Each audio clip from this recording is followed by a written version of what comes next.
年過60，踏入花甲門檻，千祈唔好將每日全部心力專心撲落湊孫身上。無論爺爺嫲嫲、外公外婆，好多長者心底都覺得幫仔女分擔湊細路係疼惜後輩，積善積福，日日起早摸黑，全包攬起居，管教三餐起居。殊不知，從玄學福報氣場底蘊嚟講，長年無底線專心湊孫，會雙重耗損自身晚年福祿同孫兒獨立承載嘅先天報應，越係全權包辦，長年日夜相伴，兩邊磁場互相拉扯，消耗愈重。長者手頭積蓄持續散財，病痛纏身；孫仔長大之後福氣薄弱，獨事多阻滯，及早收手。拿捏好相處分寸，唔好全包攬湊孫責任，先係看透家族氣運嘅明智之舉。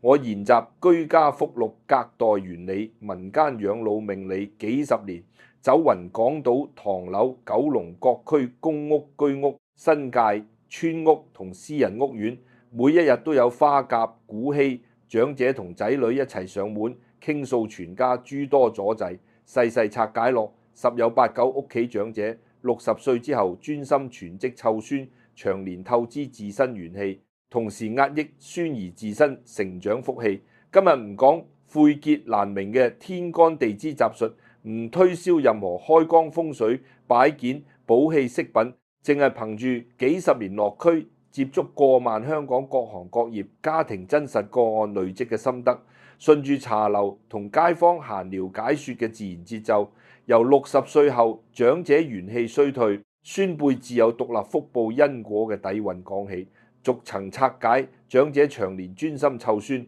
分別對自身晚年對孫仔成長帶來嘅雙重損福厄運。每一段道理都搭配本土真實家庭經歷印證，分清獨自長期帶孫、間中幫襯半日同仔女同住全日湊孫，唔同相處模式損福輕重差異，跟住延伸分享適合花甲長者唔會雙重耗福嘅幫忙分寸、日常相處守則，以及已經長年全包湊孫，兩邊福氣耗損之後簡單易執行嘅補救積福化解步驟，全程唔分數字小標題，唔生硬分段列舉，單純靠口播語氣起伏自然銜接推進，句句地道港式粵語用詞，完全貼合香港長者返工退休搭車跨區湊孫，同仔女同住打理細路，婆媳因為湊孫鬧矛盾嘅日常場景。聽完之後，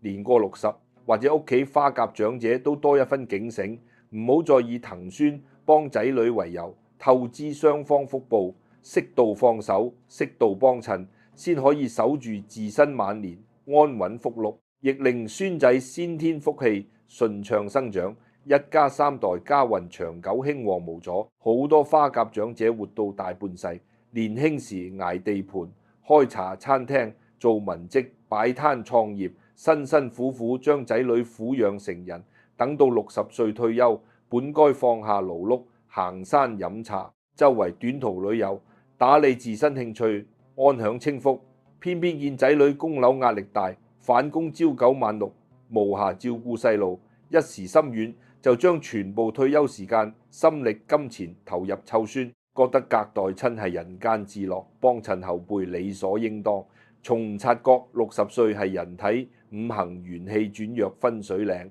民間福祿古籍早有記載，60元氣減3分，長攬兒孫事，日日攝自身福氣。孫自有先天因果，長輩全權包攬，奪其歷練培福之機。天地間每一個人自出世就攜帶獨立福報磁場，長者過60歲之後，體內承載晚年安樂、長壽守財嘅氣本就單薄脆弱。每一日長時間為孫仔操心勞碌，捱夜餵奶、接送返學、打理三餐、包攬所有大小瑣事，等同持續將自身殘存元氣分流輸送俾孫輩。長者自身福氣持續外泄，輕則常年亞健康、血壓波動、關節退化、失眠多夢。每月長者津貼、租金收入總有各種零碎醫療，孫仔消費開支無故耗散，存款永遠累積唔起，重則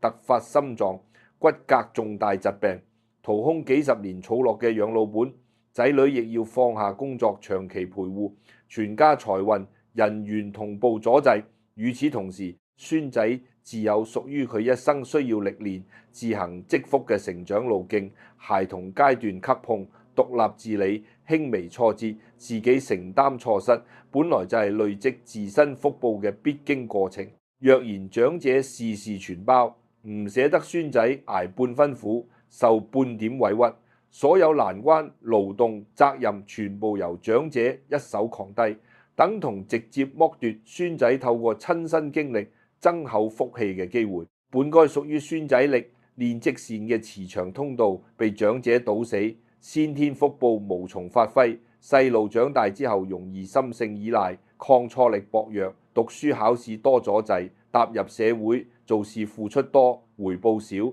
一生手頭長年拮據，貴人遠離。呢種雙重損福並非空穴來風，幾十年落區，我見過無數同款香港家庭。上年西環舊唐樓一位61歲婆婆退休之後，即刻全日搬去大仔屋企，專心湊兩個孫。朝早6點起身煮早餐，送返學，夜晚陪做功課，沖涼哄睡，一日10幾個鐘無一刻休息。孫仔所有零食、玩具、興趣班費用全部由婆婆自掏津貼支付，連孫仔闖禍、打碎鄰居物件、功課唔合格要補習嘅開支都一力承擔。起初2年，婆婆覺得日日陪孫開心無憂。第3年開始陸續出現膝頭腫痛、高血壓長期不穩、夜夜失眠頭痛，每年體檢指標逐年惡化。戶口原本儲落20幾萬養老定期，短短3年因為孫仔各項開支清空大半。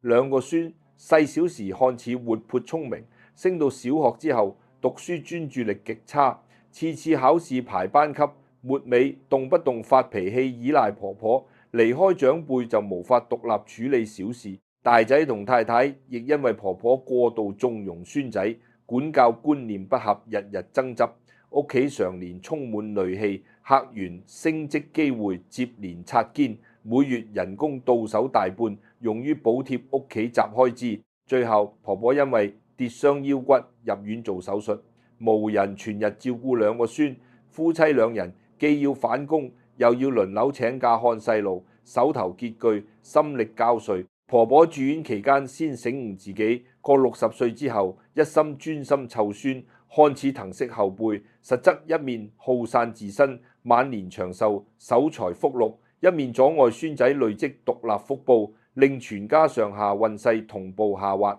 呢個真實個案完美印證花甲長者長年全包湊孫帶來嘅連鎖雙重厄運。唔單止長者自身承受病痛、散財折磨，孫仔成長福氣亦被長期壓抑。好多長者仲會同身邊老友記攀比，人哋日日湊孫，自己唔好缺席，硬住頭皮跨區長途搭巴士、地鐵過去全包照料，只為唔俾旁人講一句唔疼孫，最後付出健康同積蓄雙重沉重代價。60歲之後，最忌將人生全部重心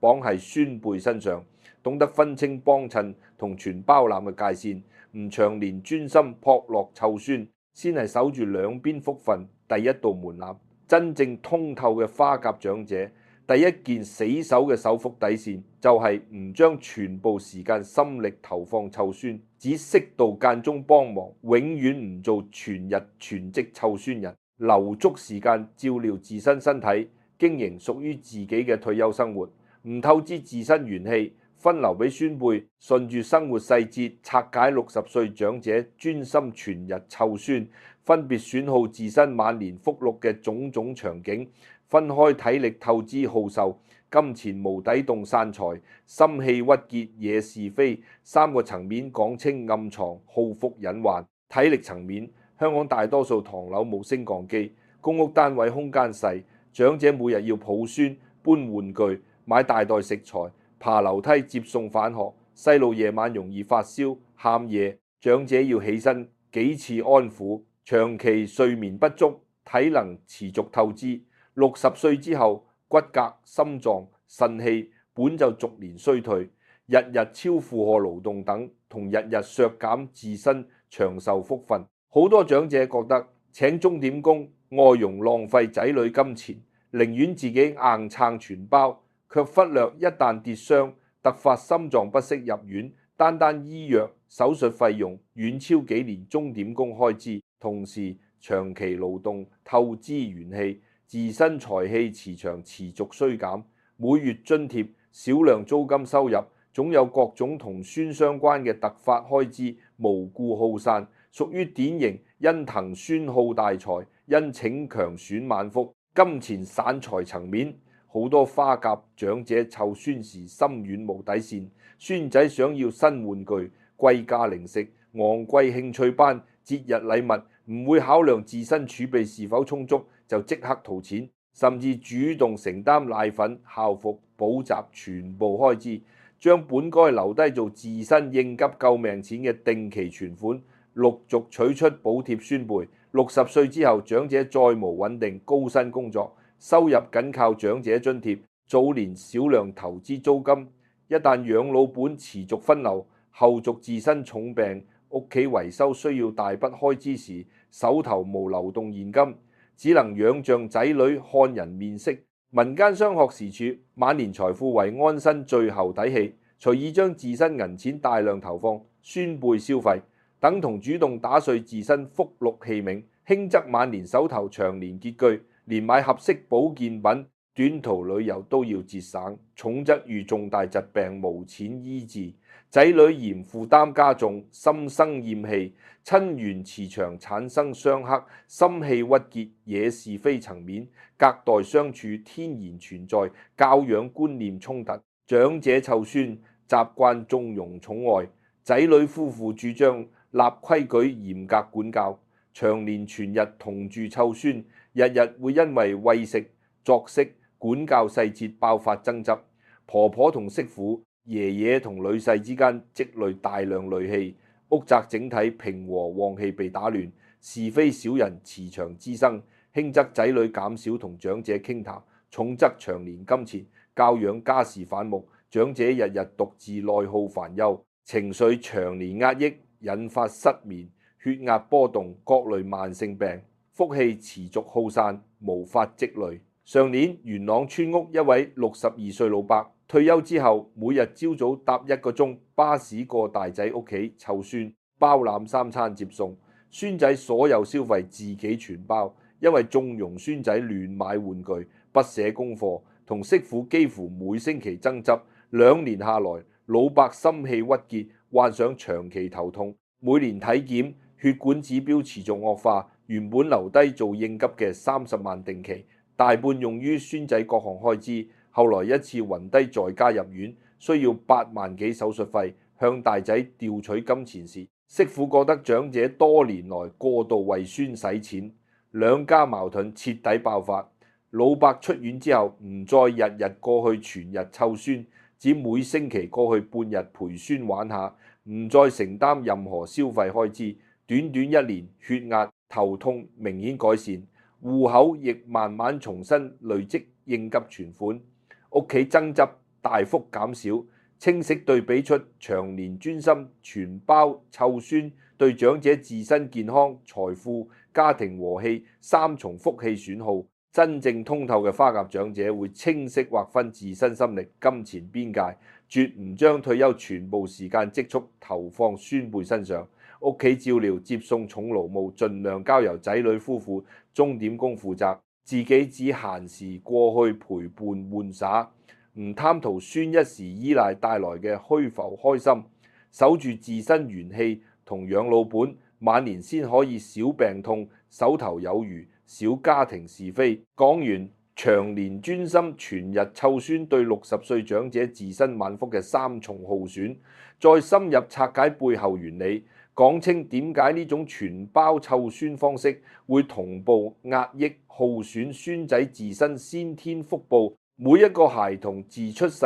攜帶獨立因果福運，少年童年階段本就需要透過自理勞動、輕微挫折、承擔錯失、獨立學習，一步步磨練心性。每一次自行解決困難、克制慾望、承認過錯，都會增厚自身福德磁場。民間流傳兒孫自有兒孫福，莫為兒孫攬萬難。呢句説話並非長者冷漠薄情，而係看透因果、氣運規律。若花甲長者60歲之後，全日專心湊孫，事事代勞全包，細路唔需要自己動手執拾玩具、整理書包，承擔亂發脾氣嘅後果。想要任何物件，即刻有長者滿足。闖禍之後，長者一手擺平，等同直接剝奪孫仔每一次可以積福嘅歷練機會。孩童先天福氣無從透過親身經歷生長，先天福報通道長期淤塞，隨住年歲增長，福氣越發薄弱。小學階段會出現讀書難專注、記憶力差、考試屢次阻滯。踏入中學、大學容易心性懶散、抗挫力極弱，遇到考試競爭少少，壓力就退縮。出社會做事之後，唔識獨立處理人際工作難題，凡事依賴身邊人，付出10倍勞動，只獲得3分回報，長年手頭拮據，貴人遠離，仲有一層容易被所有長者忽略嘅隔代氣場拉扯問題。60歲長者五行氣場屬於戊年，陰氣偏重，孩童係朝陽初生陽氣，兩種氣場本該適度間隔互補，若長年日夜緊密相伴，長者全權包攬照料。戊年衰氣會持續覆蓋孩童陽氣磁場，壓抑孫仔自身生活。財祿貴人氣，好多長者見孫細小時活潑聰明，愈大愈愚鈍懶散，諸事不順。歸根到底就係60歲之後，長者長年全日湊孫，雙重氣場互相消耗，壓抑孫輩成長福氣。九龍觀塘公屋一位63歲婆婆，全日湊獨孫到小學4年級，從唔捨得孫仔做半分家務，作業難題全部婆婆代為思考。想要嘅玩具、零食從不拒絕。孫仔小一時成績尚可，升到小3之後，持續全班倒數，做任何事都懶散依賴。離開婆婆就唔識自行整理書包、安排作息，同同學相處動不動發脾氣。老師多次家訪，話細路抗挫力、自理能力遠低於同年紀小朋友。婆婆後來減少每日陪伴時長，唔再代勞所有瑣事，要求孫仔自己執拾物件，獨立完成作業。犯錯之後自行承擔老師批評嘅後果。1年之後，孫仔專注力、自理能力明顯改善，考試成績逐步回升，少咗無理取鬧，足以證明長者過度全包湊孫對孫仔自身福報、成長磁場嘅壓抑損耗，唔係單純教養習慣問題，更係原理氣運層面嘅長遠傷害。好多長者只看眼前孫仔開心黏自己，忽略10幾年之後孫仔福氣薄弱、一生諸事阻滯嘅長遠後果。一味以疼愛為名全包攬，實則斷咗孫仔自行積福嘅道路。看似付出滿滿關懷，實則阻礙後輩一生財祿貴運。及早收手，減少全日全包照料，留足空間俾孫仔獨立歷練，先可以令孩童先天福氣順暢累積，長大之後少阻滯，多貴人，手頭有餘。講透60歲長者長年專心湊孫，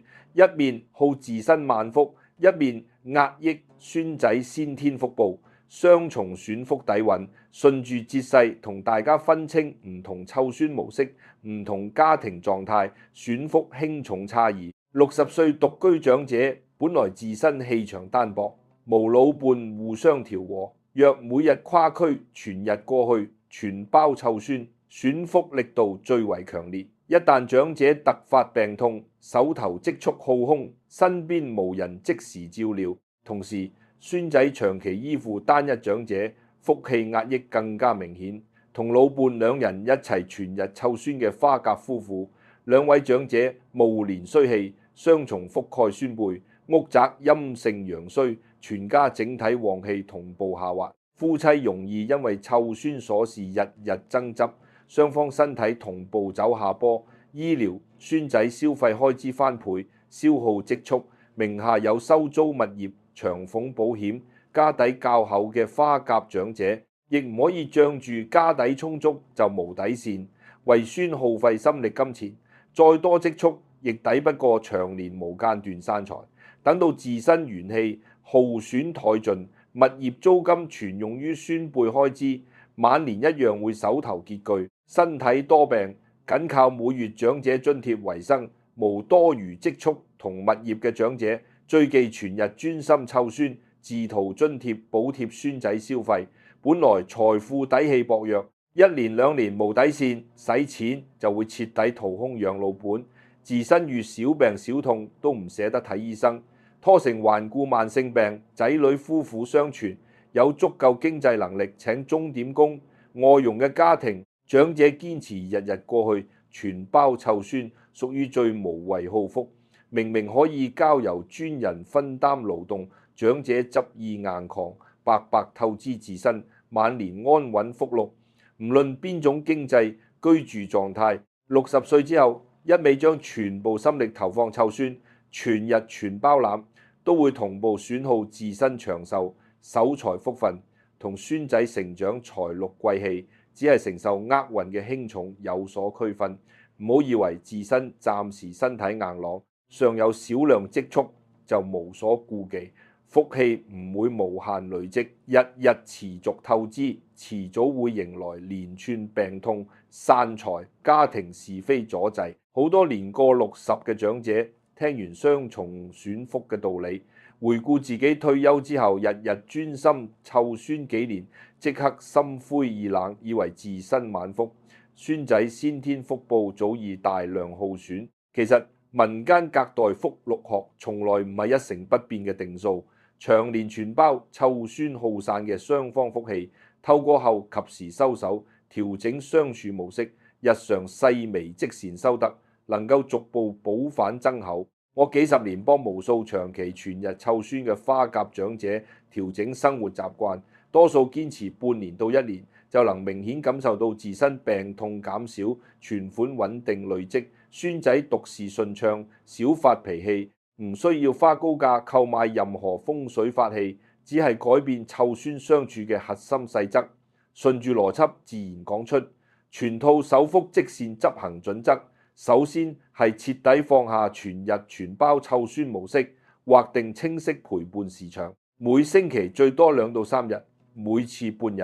絕唔留宿唔負責。3餐接送、功課輔導等重勞務、重複勞動、熬夜照料，全部交由仔女夫婦、鐘點工承擔，唔再為咗幫襯後輩，犧牲自身休息休閒時間，每日留足時間行山、飲茶，培養自身興趣，調理暮年元氣，減少自身福氣，持續外泄。其次係守住自身銀錢底線，絕唔自套養老儲蓄，每月津貼承擔孫仔奶粉、校服、補習、玩具各項開支，偶爾買少量小禮物屬於心意，唔動用自身應急救命定期存款、名下物業、長俸保險獨自保管，唔因為孫輩需要就輕易調動贈送，守住自身財富，先可以留住晚年安穩福祿。第三係調整同孫仔相處方式，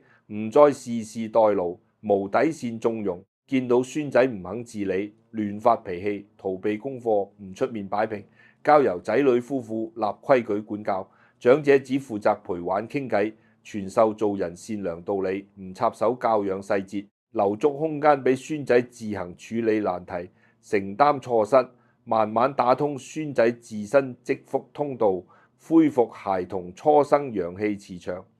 第四係調和屋宅陰陽氣場，長者自身房間擺放闊葉陽光綠植，多曬正午太陽，補充至陽元氣，平衡暮年衰氣。孫仔房間唔好堆滿長者送嘅舊雜物，過多玩具，保持空間通透，利於孩童生旺，福氣流通。第五係日常累積微小善舉，補充雙方耗散福氣。長者搭車讓座，街市禮讓旁人，鄰居有細微困難，力所能及幫襯。少同仔女媳婦為湊孫瑣事爭執，心胸放寬少執念。孫仔引導佢做家務，幫助身邊同學，透過孩童自身善行增厚先天福報，長者減少元氣外泄，孫仔增加自行積善機會，兩邊福氣同步逐步修復。全套守福相處準則同步堅持半年，就能明顯感受到自身睡眠精神大幅改善，每月有穩定剩餘積蓄，孫仔讀事少阻滯，心性穩定，屋企因為湊孫引發嘅婆媳、親子是非大幅減少，一家三代氣運慢慢回歸平和興旺。若然花甲長者已經長年全日專心湊孫，一時心軟心痛，仔女壓力大，包攬所有照料責任，導致自身體弱多病，手頭積蓄耗空，孫仔懶散叛逆，讀事諸多阻滯。亦有一套簡單易執行嘅及時補救化解步驟，唔需要繁雜風水儀式，當下調整相處模式，就能逐步修補雙方福氣。第一層補救，即刻減少每日湊孫時長，停止留宿，全包三餐接送，重勞務交由仔女同鐘點工，每日留大半時間屬於自己休養生息。朝早曬半個鐘太陽補充陽氣，飲平和滋潤湯水調理五臟。往後唔再透支體力，長時間勞碌。第二層補救，切斷無底線金錢補貼，同仔女坦誠自身晚年養老保障需求。往後孫仔所有固定開支由仔女夫婦全權承擔。長者只偶爾買小禮物表達疼惜，將原本用於孫仔嘅津貼全部劃入獨立應急定期，慢慢補回自身財富底氣。第三層補救，收回教養主導權俾仔女，長者唔再插手管教細節。孫仔犯錯，逃避功課時唔出面縱容擺平，讓孩童自行接受父母規勸，承擔對應後果，逐步恢復孫仔獨立歷練積福嘅機會。第四層，每日夜晚臨睡前3分鐘自省，反省當日是否過度為孫操心勞碌，是否無底線使錢補貼。心底立誓往後把握分寸，適度放手，長年堅持自省，能夠避免日後再次踩中耗福大忌，逐步穩固自身晚年福祿同孫仔成長財氣。第五層，每個月帶孫仔一齊做微小善事，譬如捐少量舊書，幫助鄰居細路，透過親子善行一齊累積福德，加速修復雙方長年耗損嘅氣場。我幾十年落區，同無數港九新界各行各業花甲長者拆解隔代湊孫暗藏嘅雙重選福原理，見過太多長者60歲退休，本來身體硬朗，儲落足夠養老本，卻因為一心疼仔女，隔代親，將每日全部心力、每月津貼全數投放。全日專心湊孫，日日持續耗散自身幾十年累積嘅厚重晚福，同時長年壓抑孫仔獨立成長嘅先天福報。等到長者病痛纏身，手頭拮據，孫仔讀事阻滯，心性依賴叛逆，屋企婆媳親子爭執不斷，先醒唔過來，白白浪費自身安享清福嘅退休歲月，亦耽誤孫仔10幾年累積福氣嘅成長黃金期。亦見大量聽從我勸告，及時收手，減少全包湊孫，拿捏好相處分寸嘅花甲長者，適度幫襯唔全權包攬，守好自身心力同銀錢底線。短短數月，全家運勢明顯翻轉，長者小病小痛大幅減少，每月穩定流傳，充足養老儲備。孫仔專注力提升，少發脾氣，考試順暢，屋企長年無因為湊孫引發嘅家事爭執，3代人和氣安樂，福氣一日比一日厚重綿長。今日由頭到尾完整拆解60歲長者專心全日湊孫嘅雙重選福底蘊，逐層拆解對長者自身晚福、對孫仔先天福報帶來嘅層層厄運，搭配大量香港本土各行各業家庭真實個案印證，唔同湊孫模式選福輕重差異，跟住分享全套唔耗福嘅適度幫襯相處守則，以及已經長年全包湊孫之後嘅完整補救化解方法。無論你本身年過60花甲，抑或屋企父母長輩踏入60歲分水嶺，都要時刻警醒，唔好將人生全部重心專心撲落湊孫身上，及早收手，適度放手，唔好以騰息後輩為名，一面耗盡自身晚年僅剩嘅安穩長壽、守財福祿，一面阻斷孫仔一生積福成長之路。人到60，不再需要透過全日包辦湊孫，證明自己騰息後輩，懂得保留自身空間，留足歷練機會俾孫輩，先係看透隔代因果氣運嘅通透明智之舉。唯有拿捏好幫襯同傳包嘅清晰界線，長者自身小病痛，手頭有餘，安享退休，孫仔福氣順暢生長，成年之後財祿貴人不斷，一家3代家和氣順，家運長久興旺綿延。